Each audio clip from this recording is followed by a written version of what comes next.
Okay, welcome to this wonderful evening.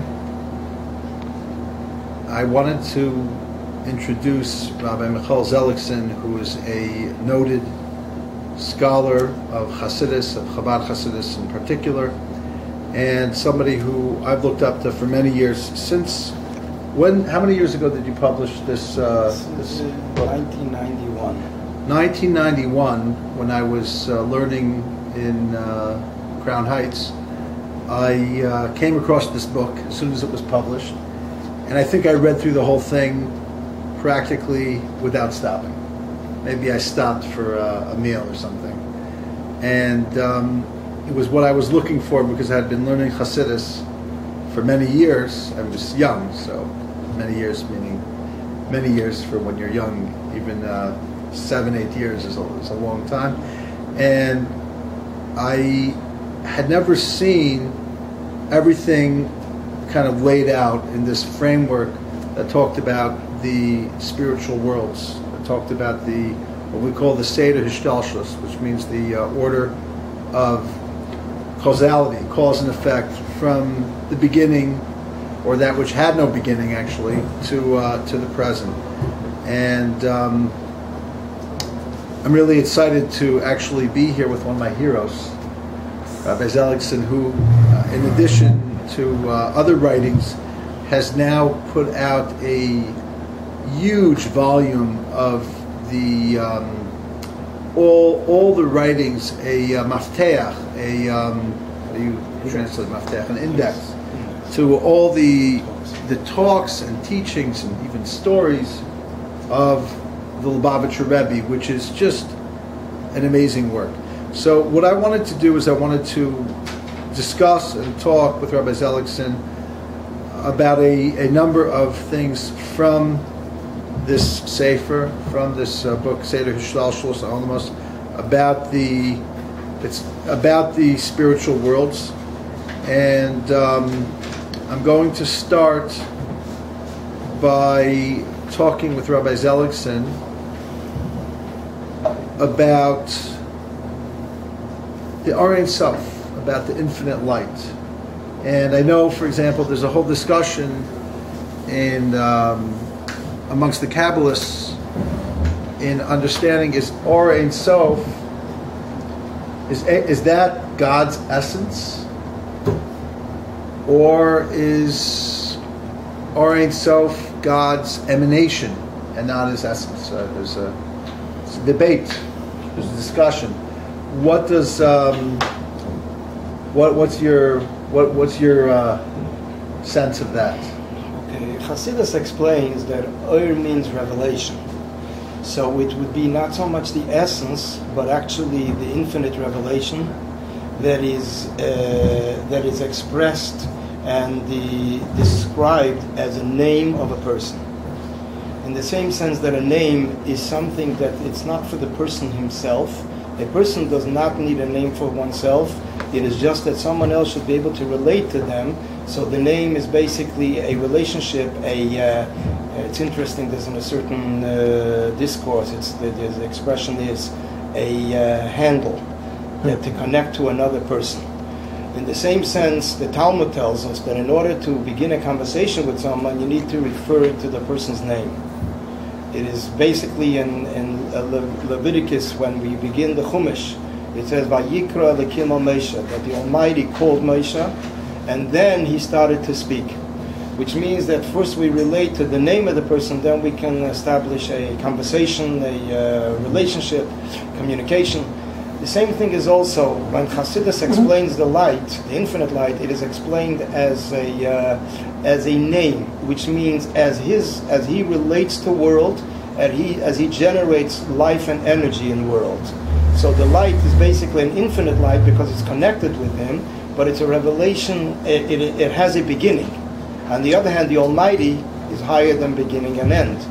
So therefore, since we say that it doesn't have an end, from this we understand there's a beginning, we understand that the revelation is also limited to a certain extent, but it's considered infinite because it reflects it reflects the Almighty's presence and revelation. So I'm going to dig a little deeper. I like the answer, but I have some questions on the answer. We're discussing when we say Or Ein Sof, the light of the Infinite One, is that God's essence or is that an emanation? And Rabbi Zelitzin shared that because we don't call it Or She'en Lo Tchila, light that had no beginning, it means that it actually had a beginning. I actually remember that. I think it was in Tafresh Nun Tes. There's a mimer of the Rashab, if I'm not mistaken. Rashab, right? That writes in Samach Vav, and I remember learning that back in the day. And I want to dig a little deeper. We do say that Hu Shmo, that God and His name were one in Or Ein Sof, as it's still before the Tzimtzum, that God's infinite light and Him and His name are one, meaning they share something, that there's some aspect of the Or that is Etzem in a sense, that is like the essence. Am I speaking English? Or not really? There's some aspect of this infinite light. Let me be clear here, and just to kind of bring it down, is God's essence is the one thing that we, until maybe the last Lubavitcher Rebbe, it was the one thing that we just was untouchable. You couldn't describe it. You couldn't say anything about it. Even if you say that it is, you have to qualify it by saying its isness, its beingness is not a beingness that we can actually say is. It is, yet it isn't. Because by saying that it is, we're saying that we can define it. And you can't really define it.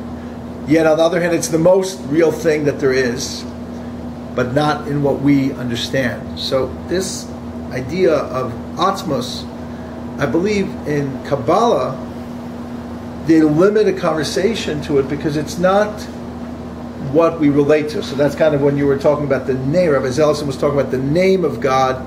Even in the level of the Or Ein Sof, which is infinite, we're still saying it's in relationship to us. I just want to ask a question. Can we actually relate to something that is Ein Sof, whether it has a beginning or not? I think even the Rashab says in Reish Nun Tes, it's not that it had a beginning, but it could have had a beginning, I think, something like that. It's not conclusive, but the fact is that it doesn't have an end. It is infinite. How could we call something that's infinite Shmo? I was just wondering about that. Is it name? Infinite still means I can't relate to it. Okay, at least I can define that it's undefinable, that it's infinite. It's without end. But why is that Shemo? Why is that? Why would that be considered? I'm sorry to give you a hard time. You can just turn it back on me and tell me. I'm not going in any direction. Okay. In general, you have to go on to the next thing, so you don't have to worry. This is basically what we're getting to. Shmoi in Kabbalah is also referred to the 10 attributes. The 10 attributes are basically I'm going to give you a hard time. Character traits, and a person, every person has in their soul a reflection of the 10 attributes, which are reflected in the personal character traits of the person. On the level of the character traits, there are different stages. There's a stage as it is part of the essence of the soul, and then there's part as it's already being revealed and relating to somebody outside of the person. For example, you have a person that is a generous person. Every person has a character trait which is generous, chesed.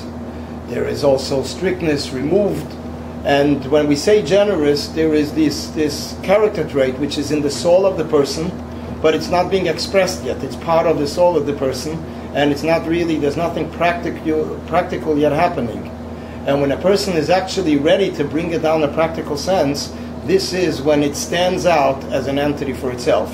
So getting back to Shmoi, to Shem, when we speak about the name of Hashem, before the contraction, before the tzimtzum, before the limitation and everything, before the removal of light, before the blackout, it is something that was only Him, and because he is complete, so therefore he also has Shem. He has also the name, which the name relating here is we're referring to how he also relates to the outside world.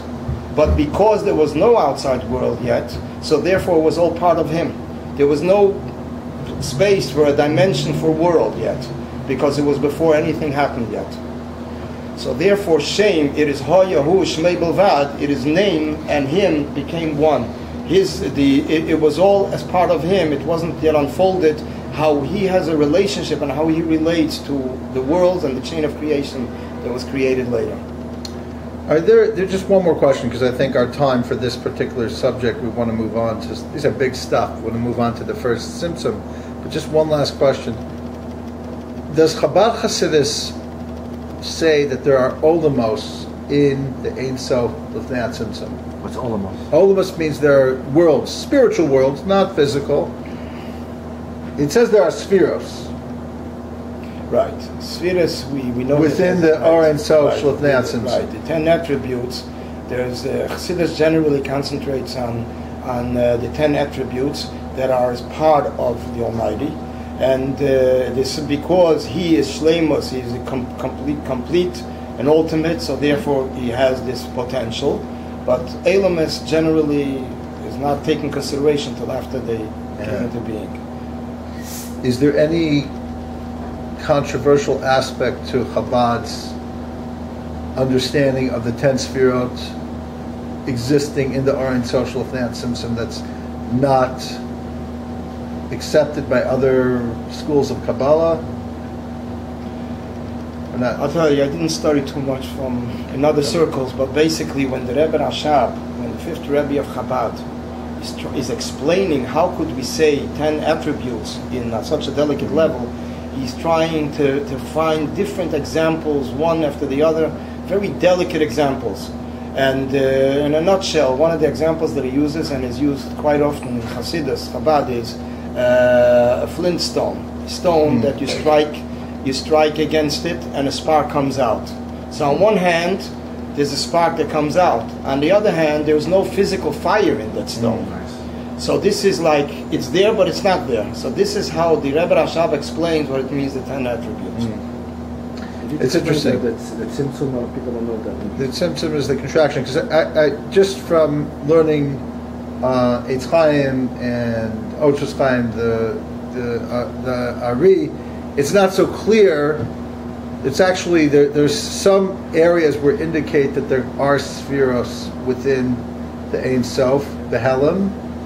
The spheres are, I mean, spheres we are saying. I know what we're saying. I'm talking about before Chabad Chassidus, within the Rihanna Kabbalah, within the teachings of the Ari, and there's other areas which seem to indicate that in the Ein Sof Lifnei Tzimtzum, there's still the shame of all, even though it's the Rashab goes to great lengths to distinguish how they're ganus b'matzilon.